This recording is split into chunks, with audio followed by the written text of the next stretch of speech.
ও যুবক ভাই, মুরব্বী বাবাজি, পর্দানিশী মা ও বোনেরা, 3 নম্বর কাজ হলো, 3 নম্বর কাজ আল্লাহর নবী বলেন, ওয়ামান কামা রমাযান ওয়ামান কামা লাইলাতাল কদরি ঈমানান ওয়া ইহতিসাবান গুফিরা লাহু মা তাকদ্দামা মিন যামবি। 3 নম্বর গুণ, 3 নম্বর কাজ। এই রমজান মাসে একটা মাস পাওয়া যায়, একটা দিন পাওয়া যায়, একটা রাতও পাওয়া যায়, যেই রাতটাকে বলা হয় লাইলাতুল কদর। কিসের রাত বলা হয় গো? লাইলাতুল কদর। এই যে লাইলাতুল কদর, এটা কত বড় মাস, কত বড় রাত, কত ফজিলতের রাত, কত দামি রাত জানেননি বাবাজি? এটা এত দামি, এত দামি, আল্লাহ তাআলা বলতেছেন, ইন্না আনজালনাহু ফি লাইলাতিল কদর। এই যে আমরা পবিত্র কালাম পড়ি, পবিত্র কোরআনে কারীম পড়ি, এই পবিত্র কোরআনে কারীমটা আল্লাহ তাআলা এই লাইলাতুল কদরের মধ্যেই নাজিল করেছেন। একবার জোরে জোরে বলেন না ভাই সুবহানাল্লাহ।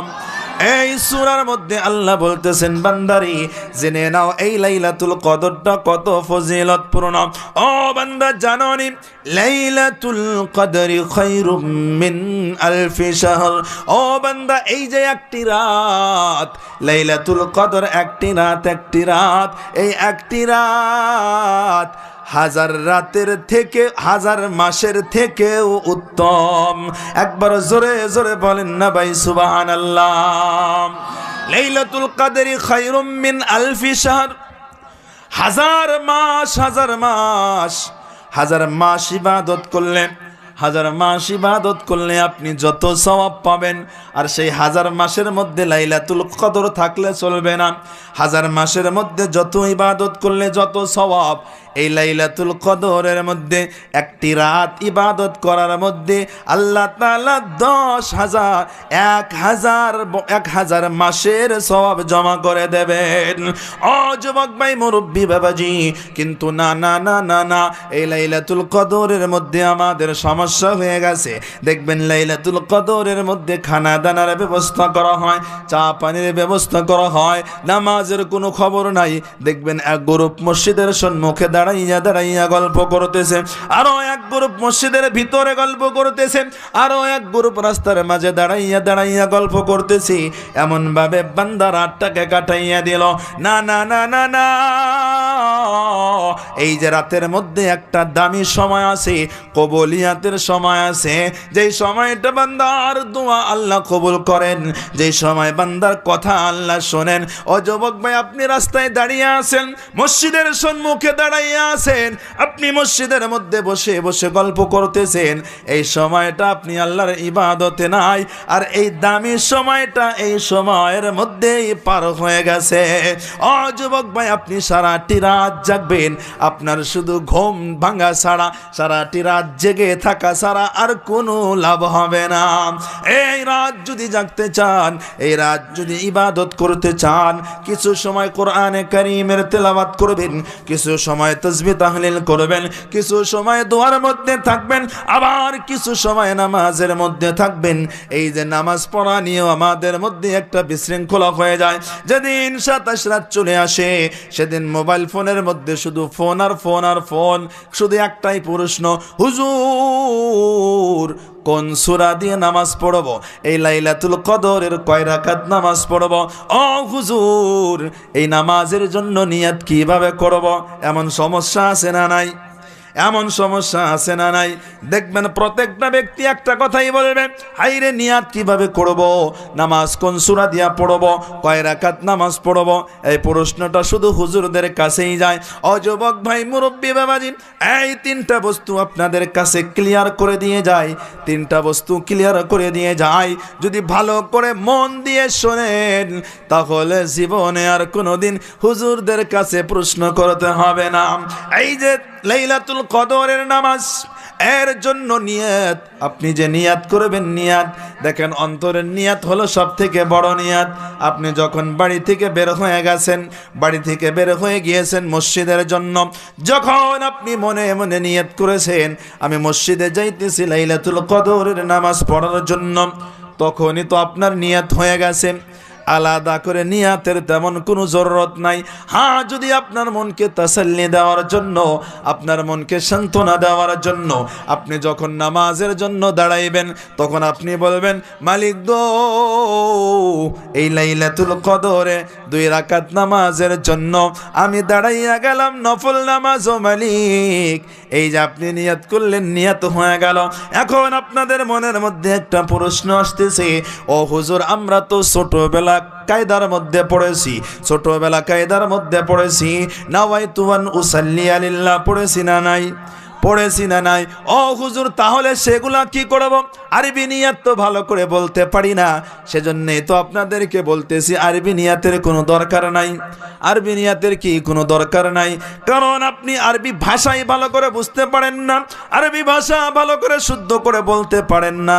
যখন আপনি আরবি ভাষা দিয়ে নিয়ত করবেন, যদি মানা বদলে যায়, এই শব্দের কোনো মানে বদলে যায়, তাহলে আপনার নামাজটাই হবে না, কারণ আপনার নিয়ত হয় নাই। আপনি যে নিয়ত করেছেন আরবি দিয়ে, নিয়ত হয় নাই। নিয়ত না হওয়ার কারণে আপনার নামাজ হবে না। সেজন্য আপনাদেরকে বলতে চাই, নিয়ত নিয়ে কোনো ঝামেলা নাই। এই নিয়ত আপনি মনে মনে করে নেবেন, প্রকাশ্যে করে নেন, যেভাবে করে নেন, বাংলা ভাষায় করে নেন। আল্লাহ তোমার জন্য 2 রাকাত লাইলাতুল কদরের মধ্যে নফল নামাজ পড়তেছি, আপনার নিয়ত হয়ে গেল। আরো কোনোদিন প্রশ্ন করার দরকার পড়বে কি? আরো কোনোদিন পড়বে না তো ইনশাআল্লাহ? নিয়ত ক্লিয়ার। এখন দেখেন যে নামাজ যে পড়বো, কোন সূরা দিয়ে পড়বো, এ প্রশ্ন আসে না? কেউ বলে কুলহুর সূরা দিয়ে পড়বো, কেউ বলে ইন্না আনজালনার সূরা দিয়ে পড়বো, 10 বার পড়ো, 7 বার পড়ো, 5 বার, কত প্রশ্ন আসে। সহজ উপায় আপনাদেরকে বলে যাইতেছি, একেবারে সহজ। এই যে আজকে আমরা ঈশান নামাজ পড়ে আসছি নাকি? হ্যাঁ, এখানে সমস্যা আছে। আমি জানি ঈশান নামাজের মধ্যে অনেকের সমস্যা আছে।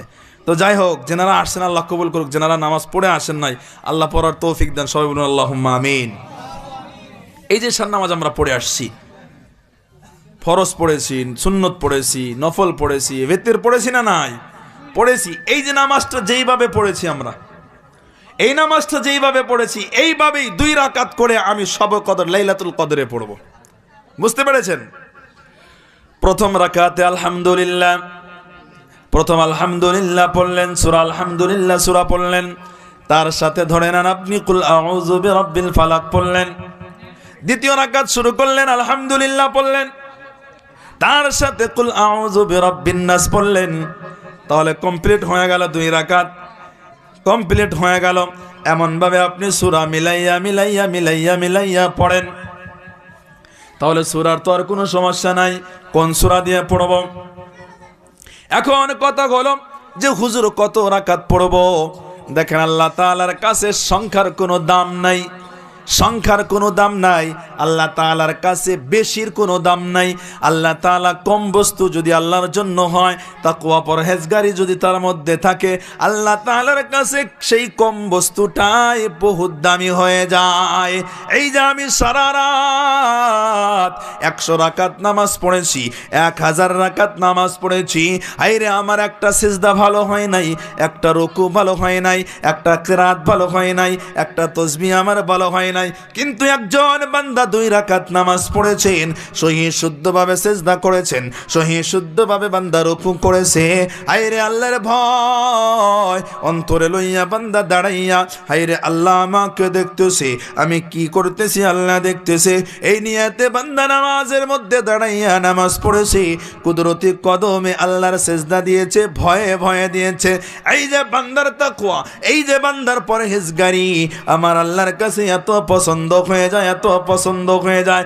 এমন বান্দা যখন একটা কুদরতি কদমে সিজদা দেয়, আল্লাহ বলেন, বান্দারে তোর আর দ্বিতীয় সিজদার কোনো প্রয়োজন নাই। ও বান্দা, তোর একটা সিজদায় তোকে জান্নাতে নিয়ে যাওয়ার জন্য যথেষ্ট।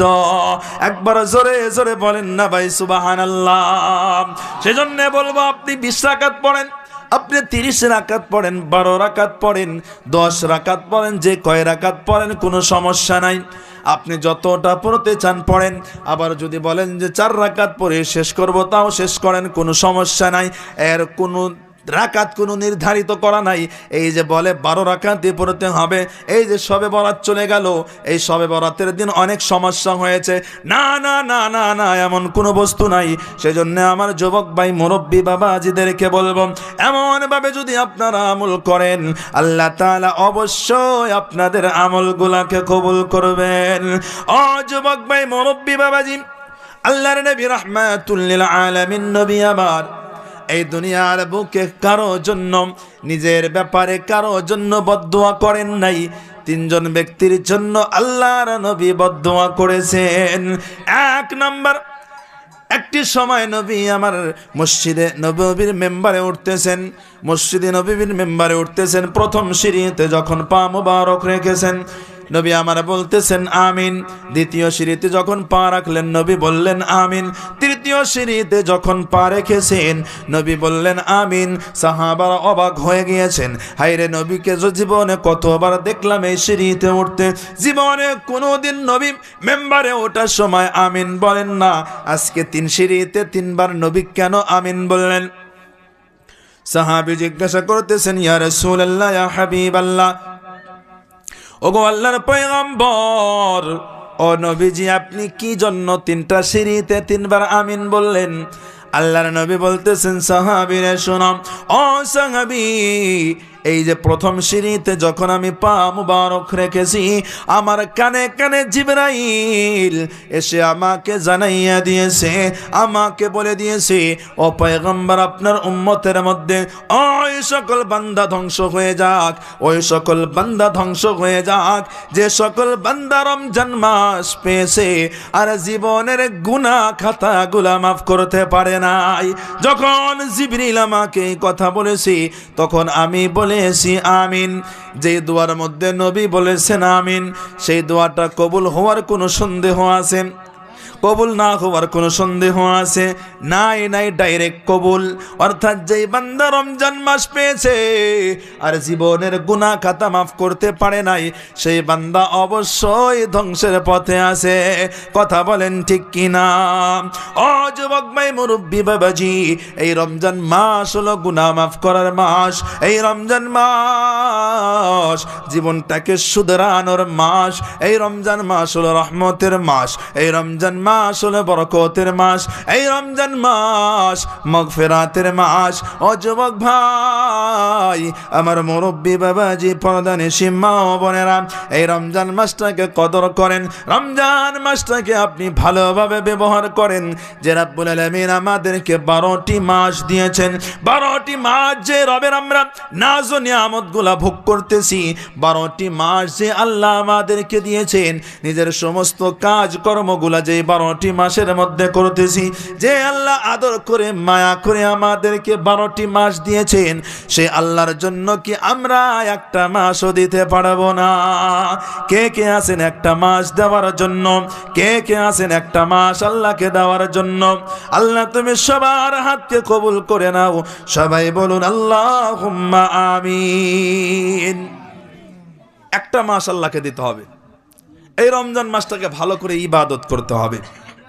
যদি ভালোভাবে ইবাদত করি, আল্লাহর ওয়াদা আছে, বান্দা তুমি দুনিয়ার বুকে মেহনত করে কষ্ট করে মুজাহিদা করে রোজা রাখবে, আর আমি আল্লাহ যে তোমাকে তার প্রতিদান দেব না, এটা কোনোদিন হতে পারে না। দুনিয়ার বুকে তুমি না খেয়ে থেকেছো, না খেয়ে থেকে তুমি রোজা রেখেছো, ও বান্দা তোমার জন্য আমি শাহেনশাহ, বাদশাহ, দুনিয়ার বাদশাহ। আর কি, আমি বাদশাহের বাদশাহ। এই বাদশার থেকে ডাবল বাদশাহ।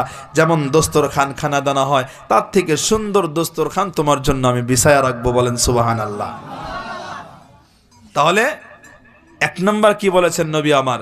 যে রমজান মাস পেয়েছে, জীবনের গুনাহ খাতা মাফ করতে পারেন নাই, জিবরাইল বলেছে সে ধ্বংস হয়ে যাক। নবী বলেছেন আমিন। নবী বলেছেন আমিন।